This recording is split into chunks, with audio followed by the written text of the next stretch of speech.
Pues tenemos una pequeña sorpresa, pero digo pequeña por su edad, porque ella es fantástica, maravillosa, guapísima.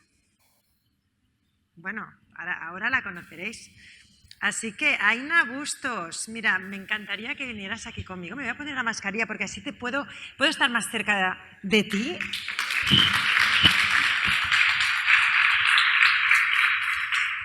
Aina Bustos, encantada de conocerte.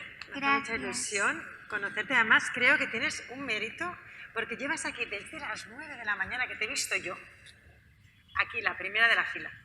Mirando y observando. Me han dicho, y lo he constatado, que eres una superfan de lo que estamos haciendo aquí, ¿verdad? Del STEM, del STEM Women Congress y de todo este mundo, ¿verdad? Sí. Pues a ver, explícame por qué.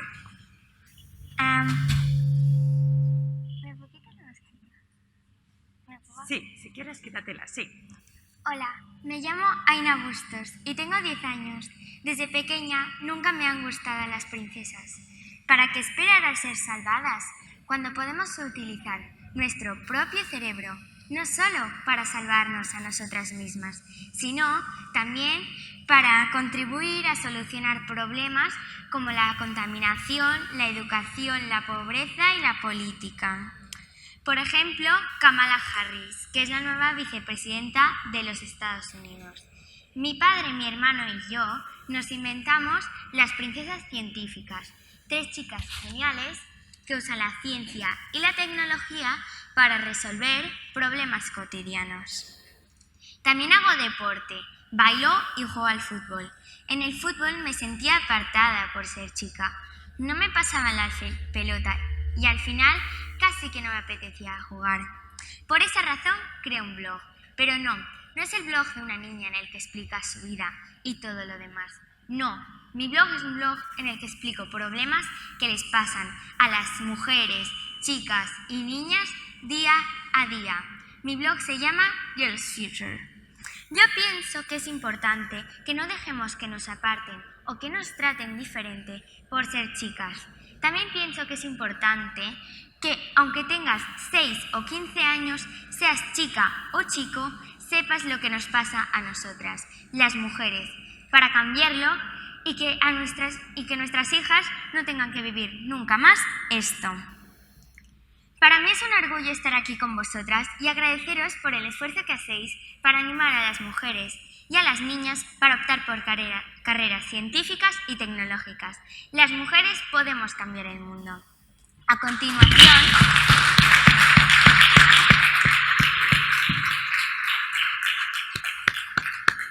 continuación veréis un vídeo en el que los niños y niñas de sexto de primaria, acompañados por algunos compañeros de ESO de la European International School of Barcelona, han entrevistado a Mrs. Elisabeth Rasekoala, Chemistry Engineer and President, Pan-African Network for the Popularization of Science and Technology and Science Communication. Espero que lo disfrutéis. Muchas gracias.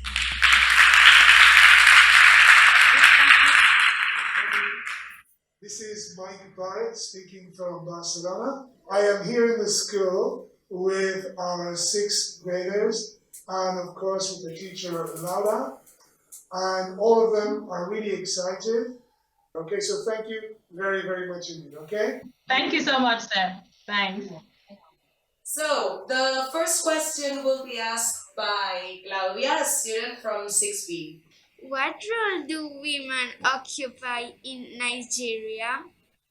Okay, thank you so much, my dear, for that question. In general terms, what we have is pretty much a north-south divide. Both in the north and the south, women had a variety of leadership positions and still have.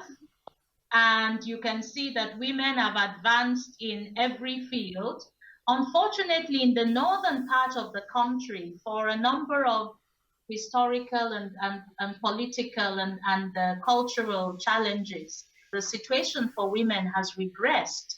And that is something that is a national challenge that we need to address. But certainly in the South, women have occupied positions as ministers, very high-level positions in the federal government, in universities as vice chancellors, and most importantly, and something that you'd find very surprisingly, women actually dominate as entrepreneurs and business people in the country, in the South, much more than men. And that means that, in a sense, they also have access to financial resources and the independence that comes with that. The one position, the one single position we haven't cracked yet is that of having a woman president. And I suppose that's very similar to the position you have in Spain. So we're still working on that. How did you discover that you liked engineering, chemistry, and science? Did anyone you know disagree with the decision you made to study engineering? The age you are in is really a very important foundational age. And I was very fortunate to get all the affirmation and the empowerment and the real self-esteem of myself as a young girl being able to study and achieve in STEM from within my family. And in this case, my father in particular, who, while he was a lawyer, really saw science and technology as the future. Your age group is the very important foundational stage at which we need to get to young girls and boys to really get that message across. And I was fortunate to get that at home as well as in school. And I grew up taking that for granted. And it was only later years when I engaged with other women and I realized just how lucky I was to have had that both at home and at school in those very, very important foundational years. How did you decide to create the African gong, and why did you decide it will be named like this?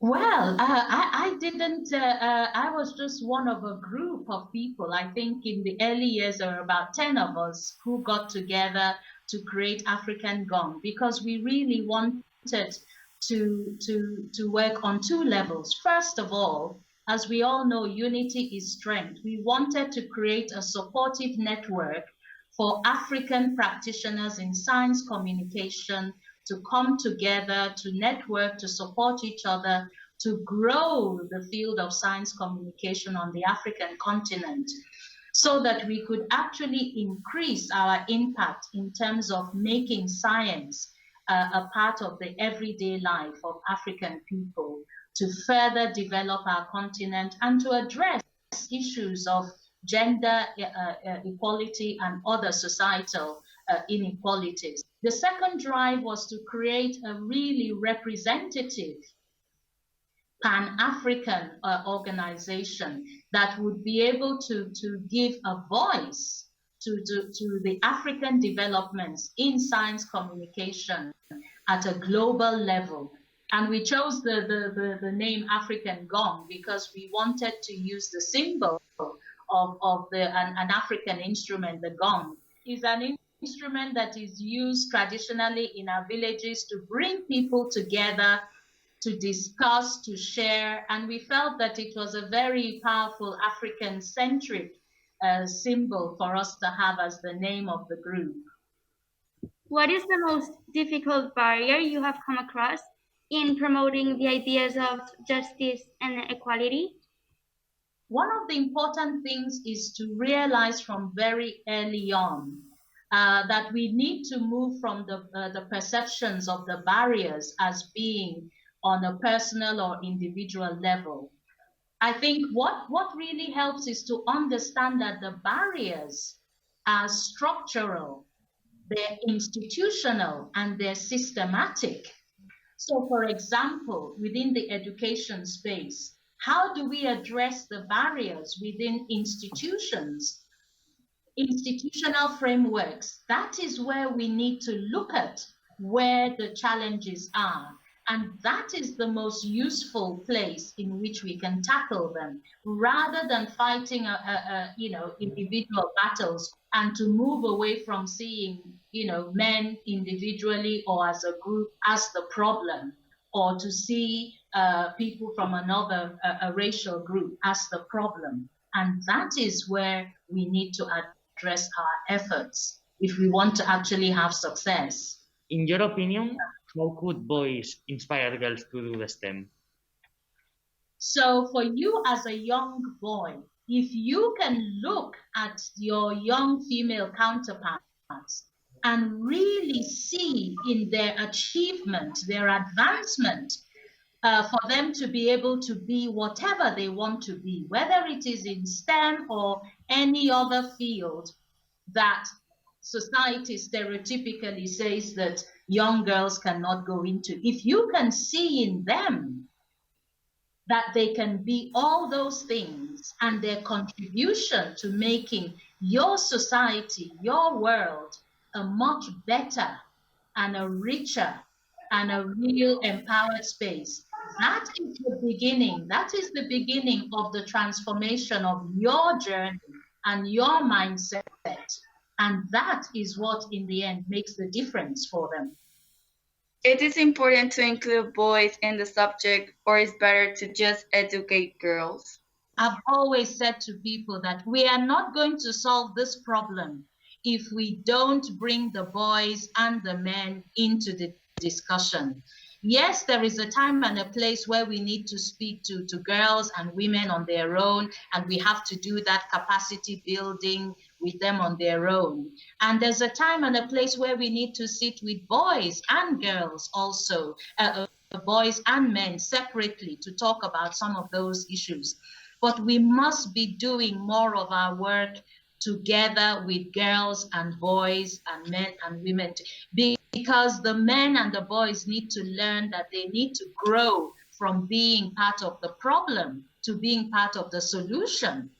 And we're not going to get that growth if we don't sit them together in the same space, in the same time, with the girls, with the women, to talk about these issues. Can you explain the actions you take in the African Gong Association? In African Gong, we realized that we needed to target our limited resources in 3 key areas. The first area is in terms of policy making, to make sure that we have the right policies in place to really help to grow the field of science communication, and to make sure that our government and policy makers understand that they actually put their money where their mouth is and put in the resources. The second pillar on which we work is that of advancing practice, because what we want is to create, certainly within the African space, very African-centric methods and approaches for science communication that address the issues of language and culture within our own African traditions, so that our people really see that this is for them, about them, and it is being done with them. So the third pillar we work on is capacity building. And here we're talking about working with African scientists and researchers to give them skills and knowledge and leadership for science communication. Can you give some examples of how your engineering education has helped your community? So chemical engineering is really about what happens in the middle between what you put in and what you get out. And that became for me a very powerful analogy of how you deal with problems in society. So using my chemical engineering process skills and problem-solving skills, I was able to see problems in society, problems in the community, very much as problems of systems and processes that we need to unengineer we need to take them from the negative engineering that has created the problems to look at how we can positively re-engineer those systems and processes. So this has been the most powerful transferable skill from my chemical engineering in terms of what I am able to do in terms of dealing with these very long-standing and thorny challenges in society. How do you feel after doing what you wanted with so many men around you? Were you treated differently?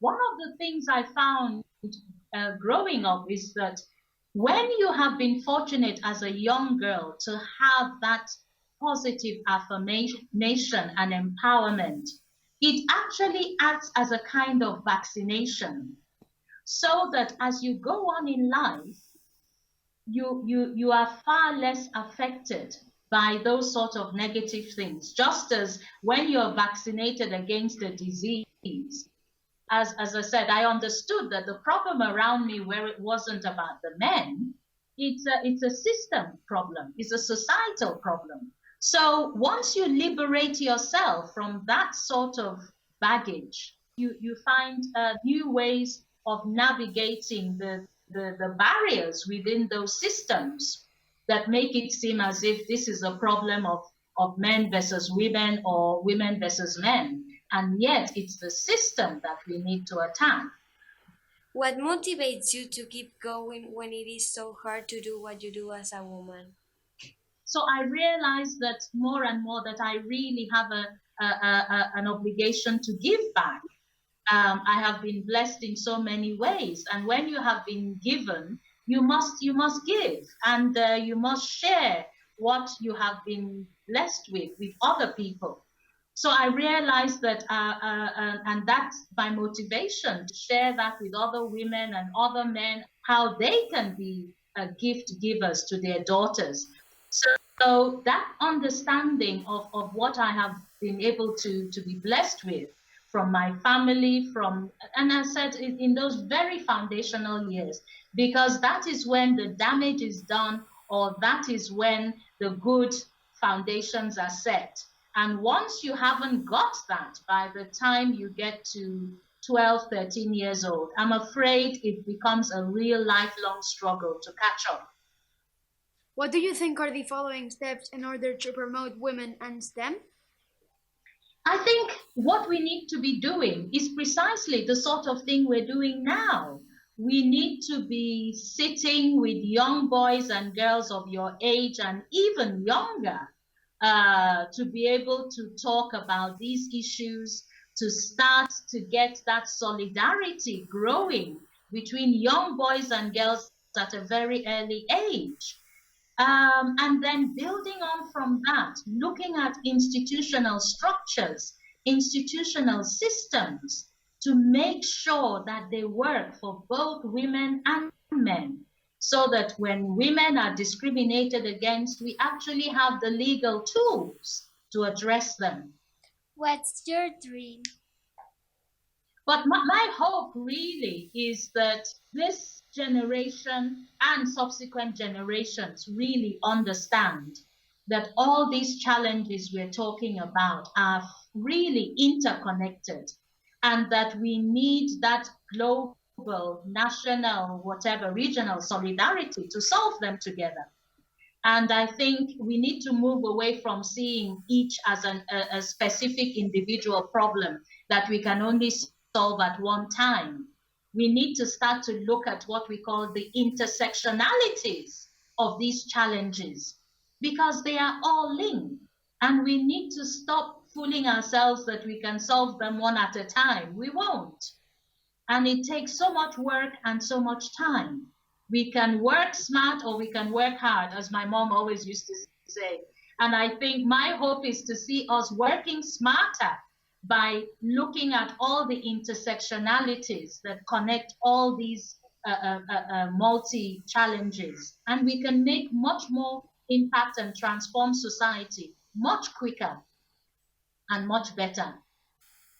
But we must work together. Hi, boys and girls, and keep well and all the best for the future. I want to be reading about you all in STEM, in engineering, and to seeing you doing so well and being successful for the future. Bye. Bye.